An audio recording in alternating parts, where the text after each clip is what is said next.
Good morning बच्चों। आज हम छठी क्लास की साइंस की वर्कशीट करेंगे बेटा। वर्कशीट नंबर 30 नंबर की ये वर्कशीट है। ये वर्कशीट आपकी 3 फरवरी की है। नेम ऑफ स्टूडेंट, यहाँ आप अपना नाम लिखेंगे।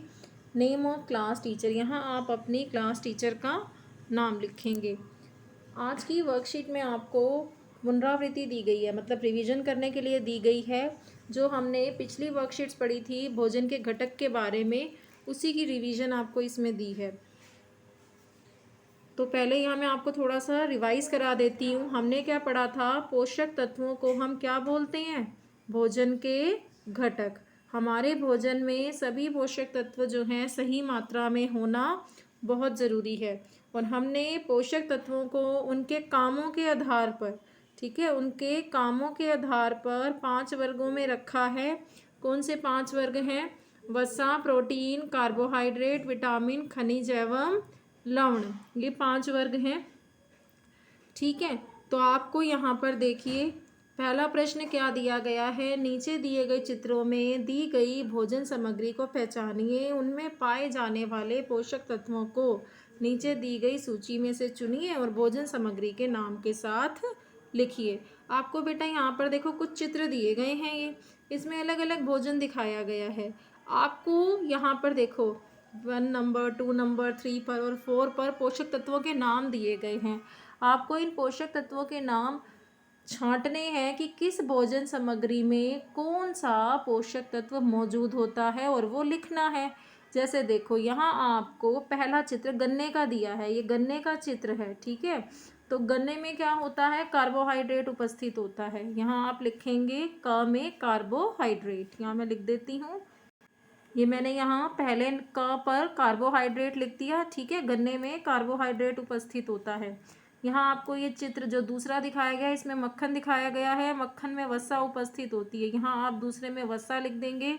यहाँ देखो दालें दिखाई गई हैं। ठीक है, और यहाँ पर अंडा है, मांस, तो इन सब में क्या होता है? प्रोटीन उपस्थित होता है। दालों में, अंडे में, मांस में, यहाँ आप प्रोटीन लिख दो।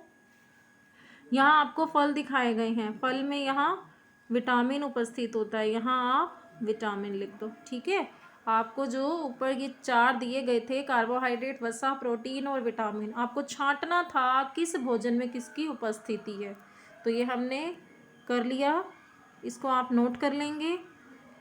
आगे देखिए क्या लिखा है। आगे देखो क्या लिखा है। वह रोग जो लंबी अवधि तक पोषकों के अभाव के कारण होते हैं उन्हें अभाव जन्य रोग कहते हैं। अभाव मतलब कमी, अभाव जन्य मतलब कमी से जन्मे रोग। अभाव जन्य का मतलब क्या हुआ? अभाव मतलब कमी होता है, तो कमी से जन्मे रोग।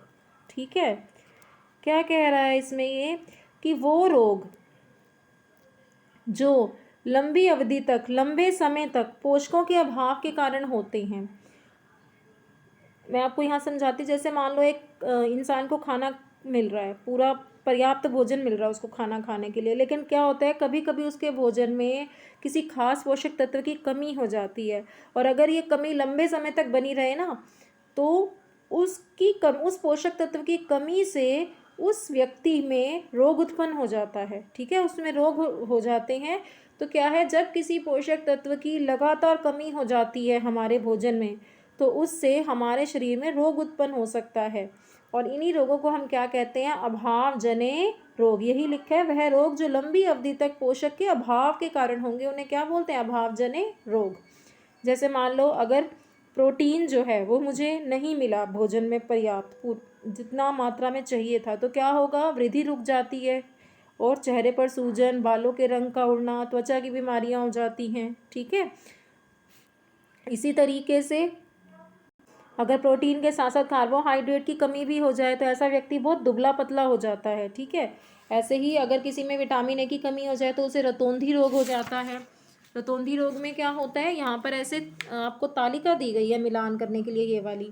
तो इसको कराने से पहले मैं आपको कुछ समझाती हूँ। देखो, विटामिन ए की कमी से रतौंधी रोग होता है। रतौंधी रोग में क्या होता है, देखने की जो दृष्टि, आँखों की जो रोशनी है उसमें कमी आती है। दिन में तो सही दिखाई देता है लेकिन रात में कम दिखाई देता है। पास की जो चीज़ें हैं वो दिखाई नहीं देती। आँख का जो कॉर्निया होता है इसमें वो सूख जाता है। ठीक है, ऐसे ही बेरी का रोग है, इसमें क्या होता है, शरीर में कमज़ोरी आ जाती, मांसपेशियां बड़ी दुर्बल हो जाती हैं, ठीक है, विटामिन बी की कमी से, जो बेरी रोग होता है। और फिर आपको यहाँ देखो जैसे स्कर्वी दिया हुआ है, स्कर्वी रोग में क्या होता है, विटामिन सी की कमी से होता है ये। तो इसमें मसूड़ों से खून निकलने लगता है और घाव भरने में ज़्यादा समय लगता है अगर विटामिन सी की कमी हो तो। गेंघा क्या होता है, इसमें गला फूल जाता है, ये आयोडीन की कमी से होता है। ऐसे ही अरक्तता है, इसमें खून की कमी के कारण, खून की कमी होती है इसमें, जो हमारी लाल रक्त कोशिकाएं होती हैं, ठीक है, उनकी जो बनने की दर है वो कम होती है, नष्ट होने की दर क्या होती है, ज़्यादा होती है, जिससे क्या है, हमारे शरीर के सभी भागों में जो है ऑक्सीजन नहीं पहुंच पाती, हमारा जो हीमोग्लोबिन है वो कम हो जाता है। ऐसे ही यहाँ आपको रिकेटस दिया गया है, रिकेटस जो है वो विटामिन डी की कमी से होता है। इसमें हमारी हड्डियाँ जो है वो मजबूत नहीं बन पाती अगर विटामिन डी ना मिले तो, ठीक है, हड्डियाँ कमज़ोर रह जाती हैं। अब हम यहाँ पर मिलान कर लेते हैं। पहला है हमारा रतौंधी, इसको आप विटामिन ए से मिलाएंगे, मैं यहाँ पर नंबर 1 डाल रही हूँ। फिर है स्कर्वी, इसे आप विटामिन सी से मिलाएंगे, मैं यहाँ नंबर 2 डाल रही हूँ।